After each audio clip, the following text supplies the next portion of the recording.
All right, join me on page 375 of the Go Math textbook. Follow along. We're going to be looking at graphing and equations and how they relate to each other. How we can use equations to make graphs, and how we can look at a graph to figure out the equation. So it says the solution of an equation in two variables is in an ordered pair that makes the equation true.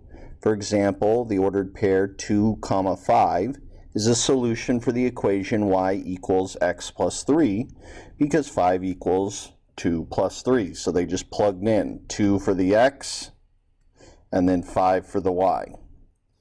And that is true. 2 plus 3 does equal 5. A linear equation is an equation whose solutions form a straight line on a coordinate plane. Any point on the line is a solution of the equation. And I kind of talked about that in yesterday's lesson, where if you have a straight line, it's a linear equation. And then you can use that line to figure out what your y is, for example, or what your x is. Okay, so let's take a look. A blue whale is swimming at an average rate of 3 miles per hour. Write a linear equation. Now, don't get too confused by it saying write a linear equation. Just worry about the fact that you need to write an equation. It will end up being a linear equation if you write it correctly. So just worry about I have to write an equation that gives the distance in y in miles that the whale swims in x hours. Then graph the relationship.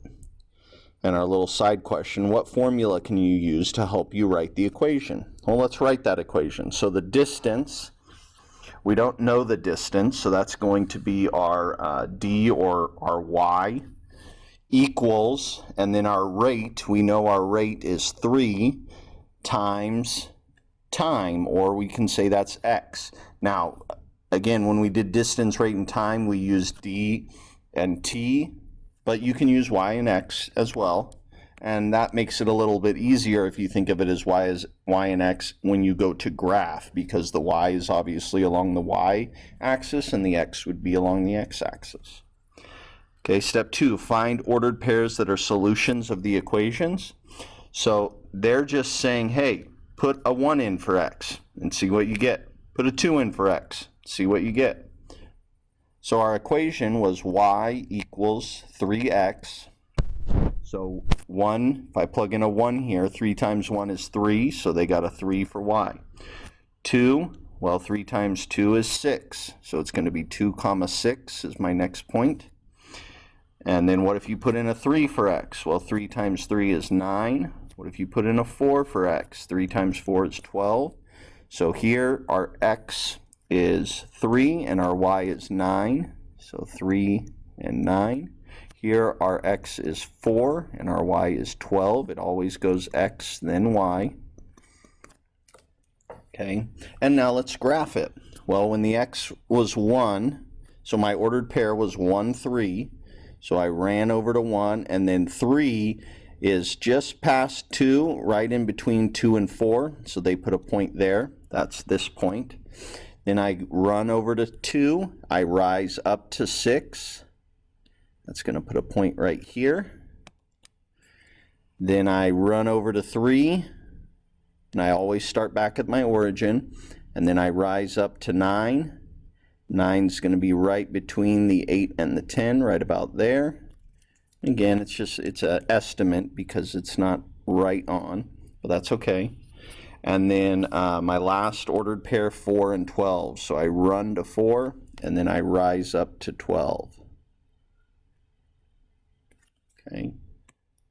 And there's my line, and then I can connect those points to see if I did in fact make a linear equation or a line, a straight line. And yeah, that's pretty straight. Now, of course, it's more difficult for me to use the ruler on my screen, but you get the point, okay? So my next point on the line would be here, my next point on the line here, and actually, see, yeah, it's a little off. My next point would be here. Is that right? No. There should be my next point. I'm sorry, because we're going, oh, no, it's about a half. It's going to be about a half, huh? So yeah, maybe it was a little closer than I thought. It's going to be about there. Okay. So we're done. That was it. All right, I'll see you on the next one. Thanks for watching.